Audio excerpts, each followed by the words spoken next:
দেবরের কথায় রাত ১১টা বাজে বাধ্য হয়ে আমি দোকানের অল টাইম কেক দিয়ে এটা কি ধরনের কেক বানিয়ে ফেলেছি বলেন তো। আমার কাছে মনে হয় পৃথিবীতে সব কিছুর ঊর্ধ্বে হচ্ছে প্রিয়জনদের মুখের হাসি। তো আজকের এই অদ্ভুত যে কেকটা, মানে দোকানের কেনা কেকের ওপর আমি এই কেকটাকে যে ডেকোরেশন করব, সেই ব্যাপারটা একদমই আমার লাইফে একদম হিস্ট্রি হয়ে থাকবে। আর জানি এইভাবে কাজ করার পর হয়তোবা জাতি আমাকে মেনেই নিতে পারবে না যে এটা কি করছে। তবে যাই হোক, আমার জাতি না মানলেও আসলে কিচ্ছু করার নেই এখানে। তার কারণ হচ্ছে আমার দেবরের খুশির জন্য আমাকে কাজটা করতেই হতো। এই কেকটার মধ্যে টোটাল 8টা পিস থাকে, আর 8টা পিসকে আমি দেখেন এরকম ভিতরের দিকে রাউন্ড শেপগুলো রেখে সাইড দিয়ে একটা স্কোয়ার শেপের কেক করে ফেলেছি। এটা স্কোয়ারও হয়নি, রেক্টেঙ্গুলার শেপ হয়ে গেছে অনেকটা।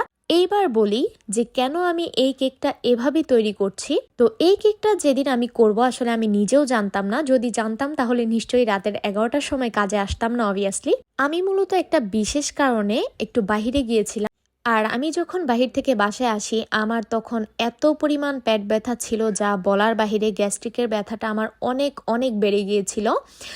আর আমি এক প্রকার বলতে পারেন যে এই কাজটা যখন করছি তখন আমার মানে একটু পর পর আমি পেটটা একটু চেপে ধরছিলাম। দাঁড়িয়ে দাঁড়িয়ে কাজটা করতে আমার সত্যি কথা বলতে খুবই কষ্ট হয়েছে। যদিও বা আমার দেবর এই ঘটনাটা জানে না, যদি জানতো তাহলে নিশ্চয়ই আমাকে দিয়ে এই কাজটা করাতো না। তো যাই হোক, আমি যখন বাহির থেকে আসি তখন আমার দেবর আমাকে ডাক দিতেছে। তো আমি গেলাম, তো জিজ্ঞেস করলাম কি হয়েছে। তখন ভাইয়া আমাকে বলতেছে যে ভাবি একটা কি কেক বানাই দেওয়া যাবে।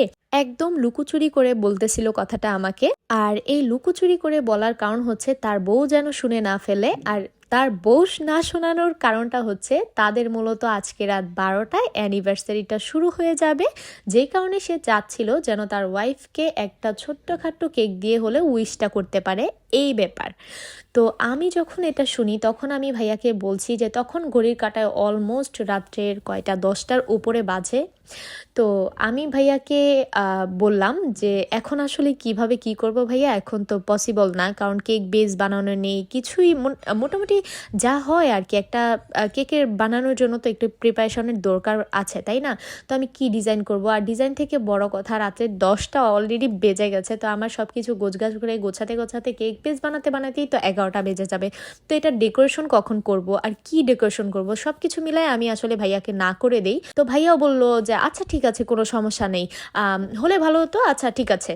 তো এরকমভাবে বলছিল আর কি। তো আমি ভাইয়া ঠিক আছে ঠিক আছে ঠিকই বলছিল, কিন্তু আমি তার মুখের দিকে তাকিয়ে বেচারা আমার এত মায়া লাগছিল। মানে ভাইয়ার মুখটা না একদম ছোট্ট হয়ে গিয়েছিল। মানে খুব আশা করে বেচারা আমার কাছে এসেছিল আর কি, ভেবেছিল হয়তো বা যে হয়ে যাবে ম্যানেজ। তো আমি আসলে সত্যি কথা বলতে আমার নিজের শরীরের মধ্যেও অতটুকু শক্তি পাচ্ছিলাম না যে কেকটা বানাবো, এরকম একটা অবস্থা আর কি।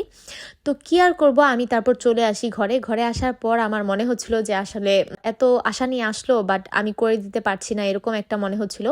তো তারপর আমার মাথায় বুদ্ধি আসে যে না, আমি ভাইয়াকে গিয়ে বলি আমাকে দোকান থেকে একটা কেক এনে দিতে, জাস্ট আমি ডেকোরেশনটা করে দিই তাহলেই তো হয়ে যাবে, মানে উইশ তো উইশই। তো ভাইয়াকে গিয়ে আমি যখন এই কথাটা বললাম বেচারা তো মহা খুশি, বলতেছে যে হ্যাঁ কি কেক আনবো, কোন কেক লাগবে, তো কয়টা লাগবে, এরকম একটা অবস্থা। মানে সে মহা খুশি। আমি তো যাই হোক, এরপর ভাইয়াকে আমি বললাম যে অল টাইম কেক নিয়ে আসেন আপনি, আমি দেখি কি করা যায়। তো ভাইয়া বলছে জাস্ট কোনো রকম হলেই হবে। তো আমি তারপর তৎনগদ, বিশ্বাস যদি করেন, কোনো প্ল্যানিং নাই কিচ্ছু নাই। মানে কেকটা যখন আমি বোর্ডের ওপর রাখছি তখন অবধি আমি জানি না যে এটা আমি কি বানাচ্ছি। তো ফাইনালি আমার মাথার মধ্যে এরকম একটা আসে যে কিছুদিন আগে আমি দেখেছিলাম আর কি যে এভাবে স্কোয়ার শেপটা করা যায়। তো ওইভাবেই আমার মাথায় আসে যে এরকম একটা করে ফেলি।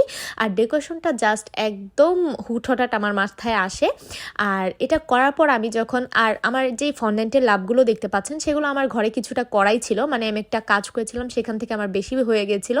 তো ওইখান থেকে আমার মনে হলো যে একটু লাভও দিয়ে দিই। তো আমি যখন উপরে বউ লেখার পরে লাভটা দিয়েছি তখন আমার হাজব্যান্ড বলছিল যে বড় 2টা লাভ বোর্ডেও দিয়ে দাও, দেখতে সুন্দর লাগবে। তো আমি নিজেও দেওয়ার পর দেখলাম যে না, সত্যিই তো ভালো লাগছে। আর কথাগুলো যেটা দেখছেন সেটা একদম আমি লিখেছি, আমার দেবর কিছুই লিখতে বলেনি। আসলে বেচারা একটু শরমও পাচ্ছিল বোধ হয়। তো এই ছিল আমার এরকম উদ্ভট কেক দিয়ে একদম কিউট সুন্দর একটা কেকের ডেকোরেশন ভিডিও। তো আপনাদের কাছে আজকের এই পুরো ঘটনাটা, এমনকি আমার কেকটা কেমন লেগেছে অবশ্যই কিন্তু কমেন্ট করে জানাতে ভুলবেন না। আর ভিডিওটা ভালো লাগলে প্লিজ শেয়ার করে সবাইকে দেখার সুযোগ করে দিবেন। আল্লাহ হাফিজ।